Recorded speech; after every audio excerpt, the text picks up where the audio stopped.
5절의 47절 말씀을 통하여 전쟁은 야훼께 속한 것이란 제목으로 귀한 은혜를 나누겠습니다. 네, 제가 이제 그 6.25가 되면 6.25 근처 되면은 이 말씀을 이제 전하는데요. 바로 어제가 이제 6월 25일이죠. 어제 토요일이지 6월 25일이고 6.25가 이게 몇 년도에 그 6.25가 일어났죠? 1950년이죠. 그걸 보니까 72주년 됩니다. 51년에가 2002년이니까요. 2022년이니까. 지금 보면은 우크라이나와 러시아가 지금 전쟁하고 있죠. 그리고 또 이제 중동에 가면 뭐 시리아 내전도 있고 여러 가지 전쟁의 모습들이 보여집니다. 그러니까 우리가 지금 72년 전에 6.25가 터져가 53년에 이제 그 휴전이 되면서 지금까지 전쟁의 어떤 어려움을 겪지 않고 있는데, 우리 전쟁은 영화에서 볼 때는 참 이렇게 흥미롭고 나와 상관없으니까, 또 우리나라에서 일어나지 않으니까 이게 뭐 그렇게 뭐 이제 우리에게 다가오지 않습니다. 그런데 실제로 전쟁을 겪은 사람들, 체험한 사람들 너무나 비참하고 몸서리친 일이 되게 되는 것이죠. 우리 우크라이나에 있는 선교사님들 이제 들어와서 이야기하는데 보면은 그 나라에 있던 그 성도들을 정말 잊지 못해서 다시 선교지로 우크라이나 들어가지 못하니까 어떻게 해요? 그 주변 나라에 가가지고 이제 다독여주는 모습들. 그러니까 우리가 힘들고 어려울 때 한번 이렇게 보듬어주는 그런 모습들이 얼마나 우리에게 힘이 되는지 모릅니다. 그러니까 지금 보면은 우리가 지금 보면은 이게 6.25란 말만 하지 몇 년도에 일어났는지를 우리 그 한국 갤럽이라는 곳에서 한국 갤럽이 조사를 했어요. 언제 했냐면은 이제 며칠 전에 했습니다. 2022년 6월 21일에서 23일, 얼마 안 됐죠. 며칠 전이죠. 이게 조사했는데 전국에 있는 만 18세 이상, 그러니까 성인이죠. 만 18세 이상 1000명에게 6.25 전쟁 발발이 몇 년도에 했는가, 아까 제가 설교하면서 물어봤죠. 몇 년도에 했습니까? 이렇게 전화로 물어봤으니 보니까 우리나라 사람 중에서 그 1000명 중에서 60%, 600명이 6.25는 1950년 6월 25일 날 일어났습니다 라고 대답하고, 40%는 몇 년도인지 51년, 52년 이렇게 이야기한 분이 아니면 모르겠다고 하니까 400명이 모르겠다고 이야기했다는 거예요. 여러분 좀 의아하죠. 지금 여기 보면 우리가 100명 모이면 실제로 한 60명이라는 거죠. 지금 40명이 모른다는 거는 이게, 근데 실제로 이제 이 조사하기 전에 언제 또 조사했느냐면은 2013년에 또 조사를 했답니다. 2013년에 조사했을 때는요, 66%, 그러니까 660명이 이제 6.25는 1950년에 발발했습니다라고 이야기했다라는 것입니다. 자, 근데 이게 뭐냐, 2022년도 했고 올해 했고 또 2013년에 했는데, 그때 2013년도에 요즘 조사하잖아요. 나이가 어떻게 되십니까? 몇 대세요? 20대, 30대 이렇게 조사하잖아요. 20대, 30대, 40대. 근데 2013년도에는 40대가 가장 많이 맞췄대요. 50년이라고 대답했답니다. 근데 지금 2022년도는요, 50대가 6.25가 1950년대라고 50년이라고 가장 많이 맞췄답니다. 그러니까 그 조사한 기자가 생각해보고, 왜 2013년도는 40대, 이 40대가 올라가서 이제 50대 됐잖아요. 왜 이 사람들이 6.25가 1950년에 일어났다는 걸 잘 기억할까를 생각하니까 그 뉴스에 나온 데 보니까 이 사람들은 어떤 시대냐면요, 학력고사 시대라는 거예요. 학력고사. 그러니까 공부를 6.25 몇 년도, 1950년도 이렇게 이게 자꾸 공부하니까 이게 많이 맞췄다라는 이런 말을 하는 것을 이제 그 뉴스에서 봤습니다. 그래 보니까 우리가 정말 언뜻 지나가고 내가 직접 체험했음에도 불구하고 몇 년도에 했으면 이게 그러면 기억이 가물가물해요. 근데 의외로 지금 6.25를 겪었던 70대 이상 이 분들한테 물어보면 1950년인지 또 잘 모르는 분들이에요. 이게 나이가 들어가지고 이제 기억이 가물가물하죠. 그렇다 보니까, 그래서 제가 보니까 우리가 정말 이런 상황이 되다 보니까 교회 안에서도 우리가 이것을 다뤄봐야겠다. 그래 저는 1년에 한 번이라도 정말 잊지 말자 6.25라는 그런 생각, 의미로 6.25 가는 설교를 하면서 이제 언제나 전쟁은 누구에게 속했다고요? 우리 하나님 야훼께 속했다라는 것을 제목으로 이제 계속 할 텐데, 아마 여러분 우리 포동순 모험교회 다니시는 분들은 몇 년도 1950년도라는 거 잘 기억하시고 잊지 말자 6.25 이렇게 하면서 그 역사도 잊지 말아야 돼요. 우리가 왜 그런 일을 당했는가, 우리가 그 역사를 살펴보면요, 1950년 6월 25일 새벽 4시에 김일성이 이제 한반도를 적화 통일하기 위해서 38선을 넘어옵니다. 그때 북한군은 우리보다 월등히 많은 병력을 가지고 내려와요. 그렇게 이제 시작된 전쟁이 3년간이 계속되고, 그래서 이 전쟁으로 인한 피해는 국가기록원 자료에 보면요, 이제 여러 가지 많은 자료가 있어요. 자료 보는데 이제 국가기록원에서 자료 보면 한국군이 62만 명, 유엔군이 약 15만 명이 전사, 부상, 실종, 포로가 됐답니다. 그리고 민간인이 거의 99만 명 사망하고 납치, 부상, 행방 불명, 뭐 전쟁이라는 게 전쟁 때문에 이재명 하면 이제 무슨 뭐죠? 홍수나 이런 것들이 이재명은 우리 전쟁으로 인한 그 재난을 당한 사람이 약 1,000만 명 우리 한국에. 그러니까 지금 이 한국 그때 1950년대 인구의 절반이 피해를 보게 되고, 그 절반도 아니고 거의 대부분이 피해를 입은 상황인데, 그렇게 심각한 많은 피해를 입은 분이 한 절반 정도 되는 그런 어떤 것이 바로 6.25 전쟁이다라는 것입니다. 또 이 외에도 보면은 그 외에도 공공시설, 공장, 뭐 가옥 등 우리 삶의 터전에 폭격을 맞아서 다 파괴되어 가지고 불이 타서 그 전지 잿더미가 되었다라는 거예요. 자, 그렇다면은 왜 우리 민족이 이런 비극을 사전에 막지 못했을까? 그러니까 그 전에 어떤 일이 있었죠? 일제 36년에 어떤 그 아픔이 있었고, 그 아픔을 다시 겪지 않아야 되겠다는 준비와 저 북한과 남한의 어떤 그 경제나 어떤 여러 가지, 그 북한은 뭐예요? 공산 김일성이고 남한은 있으면 민주정부인데, 우리 쪽에서는 좀 뭔가 쟤네들이 이렇게 뭔가 이게 내려와서 해코지하지 않을까, 어떤 좀 이모저모양 무슨 어떤 문제 있지 않을까라는 것을 생각했는데, 우리는 거기에 대해서 안타깝게도 대비를 하지 못했다는 거예요. 지금도 어쩌면 우리가 코로나나 여러 가지 어떤 그 질병이 다가올 때 우리 교회에서 어떻게 하면 이것을 잘 이겨나갈 수 있을까? 그럼 이제 저는 그렇게 생각합니다. 그죠? 한 사람 한 사람이 신앙으로 딱 성장해 있으면은 우리가 어떤 곳에 가 있더라도 내 믿음을 지키고, 내 믿음만 지킬 뿐 아니라 다른 사람도 어떻게 도와줄 수 있는 그런 믿음이 돼야 되겠죠. 자, 근데 이게 상황들이 이제 보면은 그 우리 주위에 일어나는 이런 상황들을 무시했다는 거죠. 그때 스탈린이 소련을 이제 그 공산화시키면서 중국과 이렇게 다른 나라들 북한까지 공산시켰잖아요. 그런 상황에서 우리나라는 안일하게 대치하고 있어서 이렇게 이제 뭐죠, 그냥 한반도를 이렇게 밀고 내려오는 것을 몰랐다는 거예요. 그래서 이제 그래서 이제 어쨌든 이렇게 그 전쟁이 내려왔는데, 전쟁이 발발했는데, 그 전쟁 발발한 우리 70일 지난 이후에는 얼마나 우리나라가 지금 뭐 발전했습니까? 이게 남한은 발전해서 북한은 점점 더 못 살잖아요. 이게 남한과 북한의 차이는 다르게 뭡니까? 그 뭐죠? 북한은 공산주의고 남한은 민주주의지만, 또 다른 것은 북한은 교회가 다 무너졌고 남한은 교회가 이렇게 세워져서 하나님의 은혜로 이렇게 정말 우리나라가 복을 받았다라는 것을 우리는 다시 한 번 더 생각을 하게 돼야 되는 것입니다. 자, 이렇게 보면은 그 정말 공산당의 어떤 그 적화 야욕이 정말 그 우리나라가 기도하면서 하나님의 기도함으로 인하여서 어떻게 해요? 정말 이 적화욕을 무력화되고, 또 그 적화욕이 끊어지고 말미암아 하나님의 어떤 은혜가 빛을 발하된 것, 이것이 참 큰 역사가 일어나게 되는 것입니다. 지금 보면은 우리가 잘 알기를 뭡니까? 전쟁 터졌을 때 우리가 보면 유엔 안보리에서 유엔군이 아마 그때 유엔 2차 세계대전 이후 유엔을 창설되고 나서 그 유엔이 처음 참여한 것이 우리 한국이라고 그래요. 그때 여러분 잘 알잖아요. 유엔 뉴스 보면은 실제로 소련이 이제 우리 스탈린이 공산화 시키려고 북한을 사주했으니까, 만약에 그 유엔의 상임 5개국인데 그 나라에서 소련 이 나라가 거부권 행사하면 유엔이 참가하지 못합니다. 미국 단독으로 올 수 있겠지만 참가 못해요. 근데 그때 소련 대표가 유엔 가서 거부표를 행사하러 가는데 이제 믿거나 말거나 뭐죠? 자동차 고장이 나가지고 못 갔다 그래요. 그러니까 못 오니까 기다리고 그냥 가게를 해가지고 유엔군을 이렇게 그 메가드장군 총사령관이 되어서 이 나라를 도와주게 된 것입니다.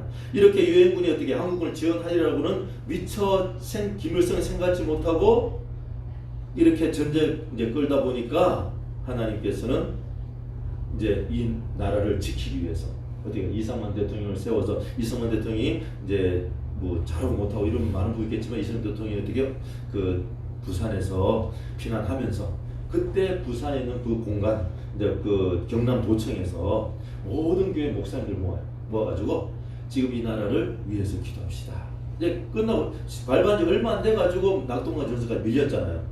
그래서 기도하면서 낙동강 전선의 이유로 하나님 폭격기가 하나님 그러니까 유엔군이 들어와서 폭격하고 정말 다시 한번 더 이 나라를 회복시켜 달라고 그렇게 기도하면서 그 유엔군이 인천 상륙작전을 해가지고 이 나라를 회복시켰습니다. 자, 그렇습니다. 우리가 보면은 그 당시 유엔은 침략군 대항해서 많은 것을 이제 전쟁하면서 처음 했는 일이지만 우리 하나님께서 유엔군을 보내주셨다는 우리가 고백해야 되는 것이고 하나님께서 이 나라를 지켰다고 고백해야 되는 거예요. 그때 우리는 아무것도 없었어요. 아무 능력도 없는 그 상황인데 이렇게 된 것은 역사가 하려니까 우리나라가 망하지 않을 이렇게 하겠지만 우리 믿는 사람, 예수 믿는 사람들은 뭐라 그러죠? 하나님께서 하셨다라는 것이에요. 그 고백입니다. 우리가 살다가 어떤 무슨 일이 있을 때 그 문제가 해결될 때 어쩌다 해결됐지 그럴 수도 있겠지만 누군가 나를 기도해주고 내가 기도했다고 한다면은 하나님이 하셨다는 거예요. 그래서 하나님이 하셨다는 걸 그 고백을 듣기 위해서 우리 하나님은요 여러분 더 힘들고 어렵게 만들 때가 있습니다. 왜? 내가 그냥 하면 내 잘하는 줄 알고 내가 그냥 편안하게 운으로 해면 이렇게 생각했지만 그 어려움 당할 때 하나님께 기도하고 교회 나와서 부르고 기도해서 그게 해결되니까 하나님 하셨구나를 고백하기 위해서 어려움을 줄 때가 있다라는 것입니다. 그래서 보면은 모든 것은 어쩌면 하나님께서 하셨다라는 것을 알 수 있는 것이죠. 자, 사실 오늘 본문에서 다윗은 군대의 무기보다는 전적으로 하나님을 의지하여 싸우겠다고 선언함으로써 자신이 하나님의 대리자로서 성전을 이제 거룩한 전쟁을 수행하는 자임을 분명히 밝히고 있게 되는 것입니다.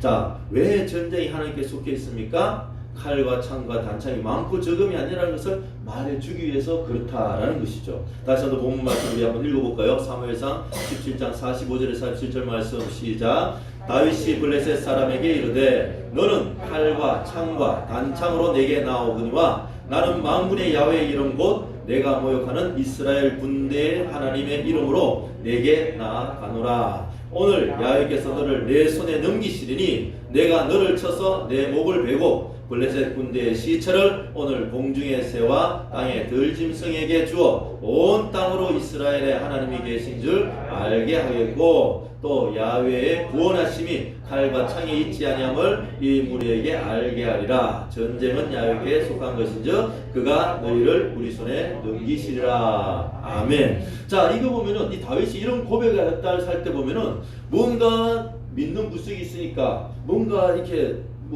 있으니까라고 생각할 수 있겠습니다. 그렇지만 이 다윗이 고백할 때 이스라엘과 그 블레셋과의 어떤 그 전쟁의 그 무기의 차이라든지 어떤 전쟁할 때 임하는 어떤 환경의 차이라는 보면은 너무나 완전히 확연히 달라서 거인과 정말 고마 같은 소년 같은 그런 어떤 싸움이에요. 실제로 골리앗과 다윗의 싸움은요 거인과 어린 꼬마의 싸움이었습니다. 자, 그 블레셋의 모습, 제가 전쟁에 보면 그 모습, 블레셋의 모습은 어떤 모습인지 우리가 살펴보면 사무엘상 17장 4절에서 7절에 나와 있어 잘 나타나 있습니다. 보겠습니다. 시작. 블레셋 사람들의 진영에서 싸움을 도드러오는 자가 왔는데 그의 이름은 골리앗이요 가드 사람이라. 그의 키는 6규빗 한 뼘이요 머리에는 노트를 썼고 몸에는 비늘 갑옷을 입었으니 그 갑옷의 무게가 놋 5,000세겔이며 그의 다리에는 놋 각관을 찼고 어깨 사이에는 놋 단창을 메었으니 그 창자로 배틀째 같고 창날은 철 600세겔이며 방패된 자가 앞서 행하더라. 자, 보면 그 창과 팔 이런 게 그 갑옷 찬게 키가 거의 2m 넘고요. 창 찬게 보통 10kg 이상 막 되니까 얼마나 주위에서 거기에 위압을 느낍니까? 그러니까 어떻게 해요? 모든 사람들이 다 이스라엘 사람 도망갔어요. 그게 도망갔고, 그럼 도망갔으면 이게 다윗은 그러면 골리앗을 위해서 싸우겠다 할 때 다윗은 뭔가 큰 무기나 새로운 것 가지고 있는 줄 알았는데 그것이 아니라 다윗은요 어떤 상황이 있냐면은 다윗을 우리 살펴보겠습니다. 다윗은 우리 사무엘상 17장 38절 40절에 보면은 물맷돌만 가지고 나오는 보게 돼요. 자, 그래서 우리 볼게요. 38절부터 읽겠습니다. 이에 사울이 자기 군복을 다윗에게 입히고 노투구를 그의 머리에 씌우고 또 그에게 갑옷을 입히매 다윗이 칼을 군복 위에 차고는 익숙하지 못하므로 시험적으로 그러보다가 사울에게 말하되 익숙하지 못하니 이것을 입고 가지 못하겠나이다 하고 곧 벗고 손에 막대기를 가지고 시내에서 매끄러운 돌 5을 골라서 자기 목자의 제구 곧 주머니에 넣고 손에 물매를 가지고 블레셋 사람에게로 나아가니라. 자, 여기 보세요.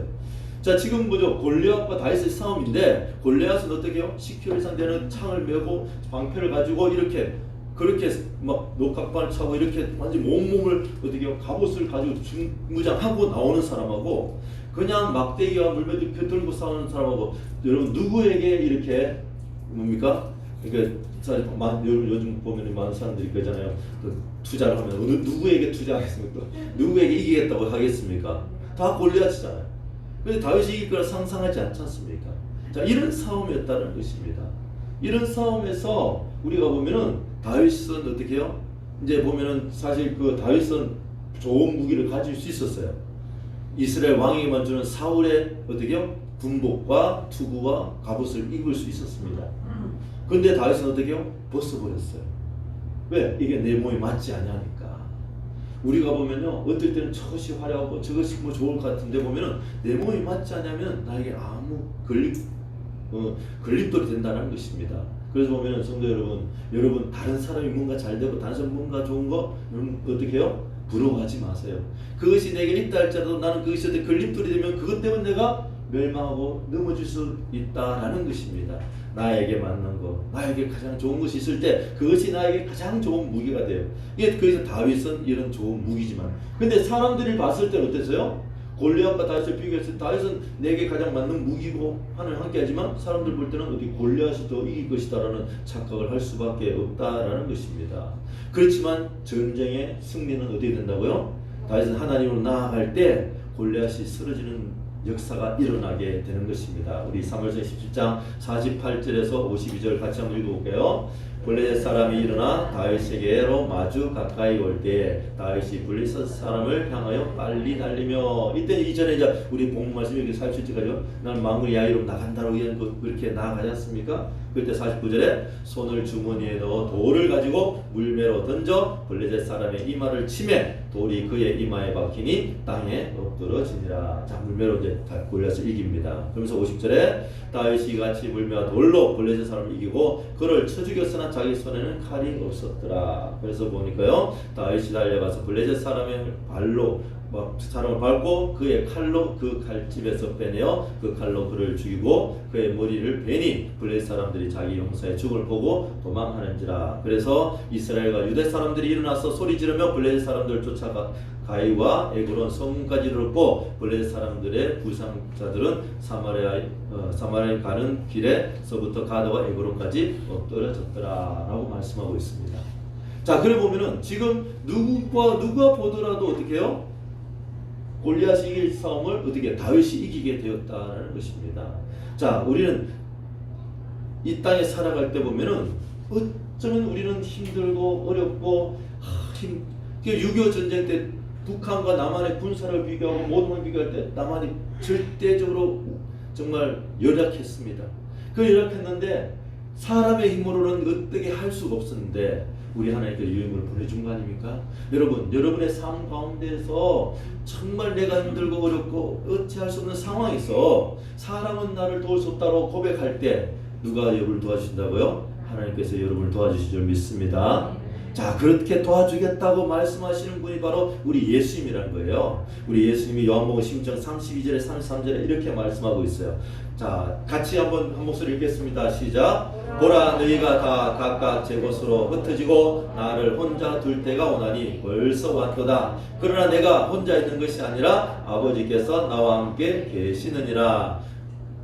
이것을 너희로 내 안에서 평안을 누리게 하려 함이라. 세상에서는 너희가 환난을 당하나 담대하라. 내가 세상을 이기었노라. 아멘. 자, 이것을 너희에게 이루는 것은 이것을 너희에게 이루는까지 지워버려요. 이것을 너희에게 이루는 것은 너희로 내 안에서 평안을 누리게 하려 함이라. 자, 이 말씀 뭐죠? 내가 세상에 너희가 환난을 당하나 담대한 내가 세상을 이겼노라. 우리가 세상에서 환난 당하는 것을 우리에게 말씀해 주는 것은 무엇입니까? 우리가 그런 것을 알고 내가 하나님께 기도하고 하나님께서 함께 하시고 예수님 이겨주셨고 내가 내 이름을 기도할 때 너에게 이김을 주겠다고 하는 그래서 우리가 참된 평안, 그래 내가 힘들지만 우리 하나님께 나를 도와주시고 내 모든 것을 이길 것이야 라는 그 평안을 주기 위해서 이런 말씀을 했다는 거예요. 그래서 그 평안을 주기 위해서 예수님이 이 땅에 오셨고 예수님은 우리를 이기게 하기 위해서 이 모든 죄를 짊어지시고 십자가에 못 박히시고 그 죄가 없인 예수님은 부활하셔서 제 하늘나라에서 계시고 어떻게요? 이제 마지막 때에 우리 믿음으로 잘 지금 우리 성도들을 다시 저 하늘나라로 데려가기 위해서 다시 이 땅에 오실 것이라고 성경 말씀해 주고 있다라는 것입니다. 자, 성도 여러분, 우리는 이 땅에 살아갈 때에 여러분 진 싸움을 하는 게 아니라 이긴 싸움을 한다는 것을 잊지 마시기 바랍니다. 여러분 지금 힘들고 어렵고 모든 것이 정말 세상살이가 너무 힘들어요. 목사님 힘들어요. 어려워요. 이렇게 하고 그런 상황이다 할지라도 우리는 잊지 말아야 될 것은 무엇입니까? 이 모든 영적인 전쟁은 우리 하나님께 속했다는 것을 기억하시기 바랍니다. 자, 그러면서 우리 하나님께서 우리에게 말씀 주셨는데요. 이 말씀을 붙잡고 우리는 승리해야 될 줄 믿습니다. 우리 예레미야 33장 2절 3절 잘하는 말씀인데요. 우리 같이 한번 말씀 읽기만 해도요 여러분에게 은혜가 될 줄 믿습니다. 읽으면서 기도가 될 줄 믿습니다. 우리 한번 33장 2절 3절 같이 한번 큰 소리를 읽겠습니다. 시작. 이를 행하시는 야훼, 그것을 만들며 성취하시는 야훼, 그의 이름을 야훼라 하시는 이가 이와 같이 이르시도다. 너는 내게 부르짖으라. 내가 내게 응답하겠고 내가 알지 못하는 크고 은밀한 일을 내게 보이리라. 아멘. 성도 여러분, 여러분이 힘들고 어려울 때 우리 하나님께 부르짖는 여러분 되시기 바랍니다. 여러분이 부르짖을 때 우리 하나님께서 여러분들에게 크고 은밀한 일을 보여주실 줄 믿습니다. 예, 제가 요즘 보면 금식하잖아요. 한 달에 한 번씩 금식합니다. 금식할 때마다 하나님 나에게 정말 은혜 주시고 하나님 역사해 달라고 할 때 보면은 제가 이제 그 금식할 때 보면 우리 성도님들이 어려운 문제들 놓고 기도할 때 어쩜 그것이 어떻게 힘들게 어떻게요? 이겨 나가는 걸 보게 돼요. 어떨 때는 제가 좀 간당간다 해요. 저도 보면은 답답합니다. 정말 불안해요. 어떨 때는 이분들 그냥 괜찮겠나 이러고 이렇게 생각할 때도 있어요. 그런데 하나하나 이겨 나가는 거 보니까 너무나 감사합니다. 제가 이제 어제도 우리 집사님들과 회의하면서 보니까 우리 교회는요, 모르겠어요. 여러분들 코로나 걸렸는데 저한테 말했는지 모르겠지만 공식적으로 제가 아는 분은 몇 명 안 돼요. 우리 가장 이제 확실한 분은 사모님 걸렸고 저 이제 우리 노정님 집사님은 알고 우리 김명아 집사님 이렇게 알지. 다른 분들은 없죠. 네. 근데 다른 교회 가보면 모든 소 다 걸렸대요. 목사님도 다 걸려가지고 어떻게 지금 뭐 그렇게 일어나는데 우리는 그런 거 보게 될 때 지금 하나님이 함께 이것 때문에 하나님 함께 하신 게 아니라 하나님께서 우리를 다 지켜 보호하시구나. 우리 포동순부원교를 하나님 지켜 보호하고 계시는구나. 지금 그렇잖아요. 우리 포동순부원교가 지금 어쩌면 정말 제가 오면서부터 불안하게 오면서 아직 코로나 제가 온 지 얼마 안 돼서 코로나 터졌으면 큰일 날 뻔했어요. 그래도 1년 동안 이렇게 우리가 안정을 시키고 왔으니까 그때 얼마나 수고하셨습니까? 우리 집사님, 권사님도 얼마나 진짜 우리 이제 이름 안 해가지고 우리 어떤 권사님은 교회가 워낙 힘들어가지고 맨날 일하고 힘든데도 와가지고 기도하셨는데 요즘 기도하는다 이렇게 표현해서 아니 근데 지금 교회를 사랑하는 마음으로 오셔가지고 기도하면서 그 기도가 눈물의 기도 있었기 때문에 교회가 세워진 거지 누가 잘하고 잘하는 이게 아니라는 것입니다. 왜 그분을 하나님께 이곳에 세우셨어요? 교회를 세우기 위해서 그랬다는 거예요. 아마 그렇지 않았으면 교회가 하나님 이 교회가 무너지는 거예요. 하나님께서 이 나라를 세우기 위해서 유엔군을 보내시고 어쩌면 믿는 대통령을 세워서 기도하게 했을 것이라는 것입니다. 그 사람이 잘했고 잘못한 문제가 아니라 하나님이 그분을 통해 역사했다는 것입니다. 여러분들 이 자리에서 어쩌면 지금 이 자리에 함께하는 우리 모두에게는 무엇입니까? 하나님께서 여러분을 통해서 이 교회를 세우게 하시고 또 여러분 가정을 세우게 하시고 또 이 나라를 다시 세우게 하시고 어쩌면 세계 땅 끝까지 복음을 전하기 위해서 여러분 세우게 되신 줄 믿습니다. 여러분 구하십시오. 부르짖으십시오. 그러면 하나님께서 크고 은밀한 일을 보여주실 줄 믿습니다. 자, 그래서 마태복음 7장 7절 8절에 이렇게 말합니다. 같이 읽겠습니다. 시작. 구하라 그러면 너에게 주실 것이요 찾으라 그리하면 찾아낼 것이요 문을 두드리라 그리하면 너에게 열릴 것이니 구하는 이마다 받을 것이요 찾는 이가 찾아낼 것이요 두드리는 이에게는 열릴 것이니라. 아멘. 자, 구할 때 어떻게 구해야 됩니까? 우리는요 구하는데 어떻게 구하는 거 알죠? 예수 이름으로 구해야 되죠? 자, 그럼 찾을 때 예수를 찾았습니다. 예수 이름 문을 두드리는 거예요. 근데 세상 사람들은요 다른데 뭐 다른 신을 붙잡고 아니면 자기 힘을 붙잡고 이렇게 합니다. 우리 누구의 힘을 붙잡는다고요? 예수의 힘을, 예수 이름으로 찾고 두드리고 구해야 될 줄 믿습니다. 자, 그 말씀이 왜 예수 이름으로 구하라는 것이 어디에 나오냐? 말씀의 근거에서 찾고 구하는 것이죠. 두드리는 것이죠. 그것이 요한복음 14장 13절에서 14절에 나오는데요. 같이 한 목소리 읽겠습니다. 너희가 내 이름으로 무엇을 받든지 내가 행하리니 이는 아버지로 하여금 아들로 말미암아 영광을 받으시게 하려 함이라. 내 이름으로 무엇이든지 내게 구하면 내가 행하리라. 아멘. 성도 여러분, 여러분이 모든 것을 기도하면서 여러 가지 많은 기도합니다. 그러면서 기도하는 마지막에 무엇으로 기도하죠? 예수님 이름으로 기도합니다. 아멘. 자, 그 예수님 이름으로 기도한다라는 그 말이 어떻게 해요? 말씀에 근거해서 기도하는 거예요. 오늘 이 말씀. 요한복음 14장 13절 14절 말씀 통해서 예수님 이름으로 구할 때 예수님 모든 것을 주겠다고 약속하셨잖아요. 그래서 예수님 구합니다 할 때 역사가 일어나는 거예요. 근데 보면 어떤 다른 종교에서는 뭐 누구 마르야 이름으로 뭐 베드로 또 누구 뭐 일본 가면 또 그런 사람도 있어요. 어떤 사람은 우리나라에서 훌륭한 분데 그 뭡니까 정말 그 독립운동하면서 일본 사람을 완전히 간담을 서늘하게 안중근 의사. 안중근 의사가 간담 서늘하니까 그 안중근 의사를 어떻게 해요? 취재하고 안중근 의사 고문하고 했던 사람이 너무나 이 사람이 훌륭하고 대단하니까 자기 일본 가가지고 안중근 그 사당을 만들었어. 그래가 안중근 의사 이름으로 기도합니다 이래요. 그런 사람도 있다는 거예요. 그리고 일본에 가면 별의별 걸로 다 기도합니다. 아니, 그 중에 하나만 내가 당첨되면 뭐 이게 때도 이렇게 복 받을 거니까. 근데 역으로 생각하면은 수많은 신을 신 중에 한 신만 내게 복 주면 괜찮지만 다른 신들이 시기 질투하면 얼마나 난리 나겠어요. 그 생각은 안 해 보니까. 그러니까 하나만 봐야 그래 하나만 붙잡는 여러분 되시기 바랍니다. 예수 이름으로 우리가 기도할 때 우리 이 땅에 어떤 어려움과 힘듦이 있다 할지라도 이겨나갈 것이고 여러분들의 삶에 그 힘듦과 어려운 것이 이겨나가게 될 줄 믿습니다. 지금 잠깐 어려운 건 뭐죠? 원수마귀가 여러분 테스트하는 거예요. 하나님 또 여러분 믿음을 테스트하는 것입니다. 거기에 지지 마시고 마지막은 이 모든 영적인 전쟁은 우리 하나님께서 승리하게 하셨다라는 것을 깨달으시고 어떤 어려움과 문제가 있을 때 우리 주의 하나님 전에 나와서 부르짖고 두드리고 구하고 찾는 여러분 되시기 바라며 마지막 예수 이름으로 온전히 그것을 물리치고 예수 이름으로 모든 것을 받아내는 여러분 되시기를 예수 이름으로 축원합니다. 감사합니다. 기도하겠습니다. 하나님 감사합니다. 오늘도 아버지 하나님 우리 모든 전쟁은 우리 하나님께 속해 있다는 것을 우리가 다시 한 번 더 깨닫고 다시 한 번 더 하나님 앞에 아버지 기도합니다. 주여 우리 성도님들 이 땅 가운데 힘들고 어렵습니까? 우리는 이긴 전쟁을 하고 있습니다. 아버지 이긴 전쟁에서 우리는 예수 이름으로 모든 것을 받아낼 수 있는 줄 믿사오니 우리 성도님들에게 아버지 믿음 없는 그런 어떤 것을 행하지 않도록 하여 주시옵시고 오직 믿음으로 예수 이름으로 구하여서 모든 것을 받아서 아버지 풍성히 누리며 아버지 저 천국까지 아버지는 정말 기쁨으로 가는 우리 모두가 되게 하여 주시옵소서. 우리 포동순부께 나온 모든 성도님들에게는 하나님 참된 평화와 안식 있게 도와 주시옵시고 하나님의 큰 기쁨의 역사가 마음속에서 흘러나오는 정말 그 넘쳐나는 우리 모두가 되게 하여 주시옵소서. 감사하며 예수님 이름으로 기도합니다. 아멘. 이 시간도 통솔